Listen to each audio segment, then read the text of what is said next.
I'm pretty sure everybody who's watching this video right now has played a mobile game of some sort. For me, they were a staple of my childhood. I remember stealing my dad's work phone to play Subway Surfers. Nowadays, I feel like no one's really playing phone games anymore, so I thought I'd take a trip down memory lane and rank some old phone games from our childhood. Starting off strong, we have Subway Surfers. Man, Subway Surfers is goated. Subway Surfers is like the LeBron James of phone games. S tier instantly. There was no better feeling than beating your high score, getting more spray paint cans to get a box. Man, that game was perfect. I remember connecting my Facebook profile to see who was the best out of my friends list, and it was always me. Man, I loved Subway Surfers. That wasn't until microtransactions killed the game and they're trying to make you pay for everything now. But that's kind of everything in life, I guess. You had all the different costumes, the different boards. It was just a great game, great experience, man. 10 out of 10. Next up on the list, we have Fruit Ninja. And I know I'm gonna have a lot of people disagree with me here, but I'm gonna have to put it in B tier. Don't get me wrong, Fruit Ninja is a goated game, but the main problem I had with it is that my finger would get hot after 2 seconds of doing it. My index finger has seen so many blisters because of that game. And also, after a while, the gameplay just got kind of boring. It was the same thing over and over again. You're just slicing fruits with the occasional weird fruit in the middle, which I guess is the same thing that you could say for Subway Surfers, but I just preferred Subway Surfers a lot more than Fruit Ninja. I never really got the whole hype behind it. Maybe it was because I sucked. That could also be a good reason as well. I did like the fact that you could choose between game modes like classic and regular, but at the same time, it just wasn't doing it for me, man. I'm sorry. Especially when you were in that zone. You were in the mode, like you were in there for a walked in,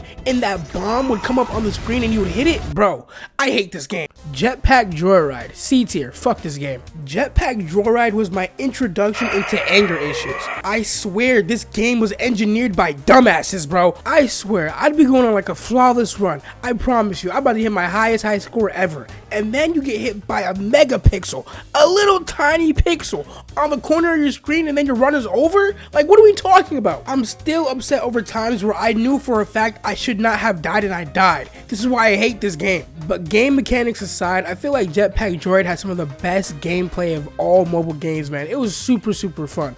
I know it was a bit repetitive, but I still really enjoyed it. All of the different suits, upgrades, abilities really made the game fresh and fun to play over and over again. Once you passed your high score and you got those upgrades, bro, that was one of the best feelings ever. You were locked in. You were in full body flow state in mind, man. It was great. Angry Birds. Now, I might get a lot of hate for this one. This is gonna be a really hot take, but I'm putting Angry Birds in D tier. Before you pull out your freaking pitchforks and your fires, let me explain myself, please. I know Angry Birds deserves to be put in legendary games, but for me, man, I just wasn't seeing the hype. No matter what version of Angry Birds I played, I just never had fun on it. I could never see the hype behind it. I didn't think it was fun. I'm sorry. Sue me. If you were to describe Angry Birds to another person, it sounds like it should be fun, but it wasn't fun for me. I'm sorry. It was a mixture between the gameplay, the lack of updates, them making 17 different versions of Angry Birds that kind of just threw me off. It was clear that the people behind Angry Birds were getting money hungry, and it was ruining the game's quality. The game's quality. And for someone who didn't like the game to begin with, it didn't make me want to like the game even more. So yeah, C tier. Minecraft Pocket Edition. Not the Minecraft we have now.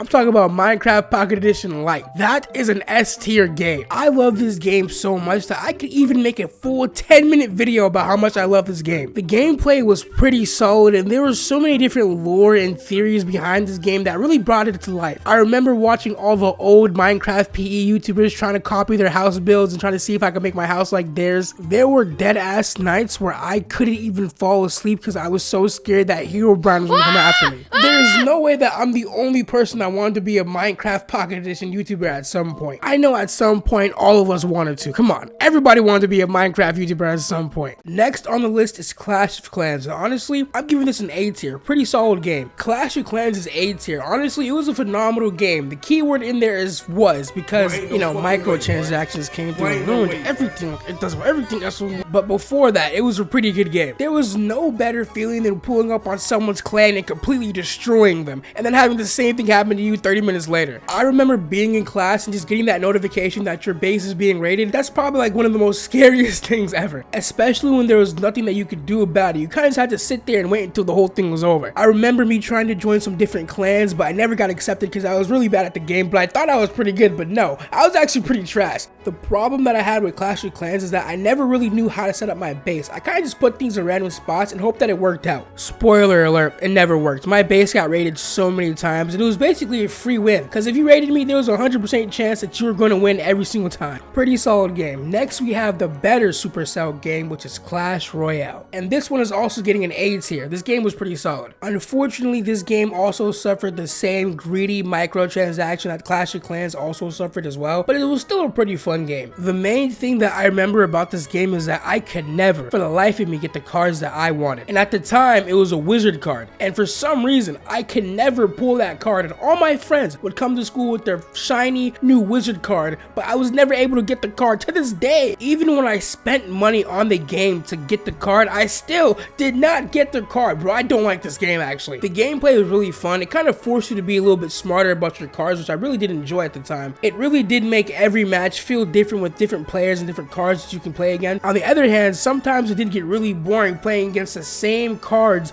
over and over and over again, especially when the person that you're playing against had a prince and you had nothing to combat it. You had to just sit there and just take what he was doing to you. Pokemon Go. Honestly, I'm gonna give this a B tier. I personally was never really into Pokemon like that, but I was interested in Pokemon Go. I remember playing this game in the height of the whole craze for it, and I couldn't even walk around my town without seeing full-grown adults scavenging for a Pokemon. I mean, it was pretty cool catching the Pokemons and like hunting them down and stuff, so that aspect was pretty fun, but I just never really got to see the game past. The game kind of just died off for me. I think it was because it was harder for people that were new to Pokemon to really get into it because of all the crazy Pokemon sweats. The Pokemon Go people at the time were acting like actual fiends. I swear I saw some people run down the sidewalk just to find a Pokemon, and I wasn't really gonna do all that, bro. It's really not that serious. I'm sure the legendary Trapezoid can wait. I promise you, it's never that serious to be running down the road for a Pokemon. For a little 2D character, I swear you're gonna be just fine. Next we have Cut the Rope, and honestly, this one gets a B tier. It's a pretty solid game. I know I keep saying that, but it's a pretty solid game. This was a game that I was playing over Angry Birds. It was really fun. I thought the gameplay was pretty smooth. I mean, it was just a pretty basic game.